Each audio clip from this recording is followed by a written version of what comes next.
पिछले 12 तारीख से तकरीबन बुलेदा और सारे मकरान में जो बारिश का जो ये सिलसिला है वो थमने का नाम ही नहीं ले रहा है।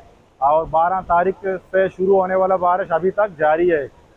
सारे डैम आप देख रहे हैं पीछे, ये डैम भी भर गए हैं। बुलेदा में 4 डैम है, चारों डैम भर गए हैं और बुलेदा में काफ़ी नुकसान हुए हैं, खंभे गिर गए हैं, रोड मुनक़ता हैं। सबसे पहले यहाँ का बेहतरीन सिस्टम होना चाहिए, पानी के निकालने के लिए एक निज़ाम होना चाहिए था, तो वो नहीं है, जिसकी वजह से आप देख रहे हैं कि पूरा ग्वादर तबाह हो चुका है, इंफ्रास्ट्रक्चर तबाह है, लोगों के घर गिर चुके हैं, कारोबार मुतासर है। आप पीछे देखें, ये देखो समंदर बना हुआ है सारा एरिया, और लोगों के जो है कारोबार मुतासर है। अभी करना ये चाहिए कि GDA को बेहतरीन प्लानिंग करना चाहिए इसके हवाले से, ताकि आइंदा के लिए, मुस्तकबिल के लिए यहाँ पर पानी जमा ना हो।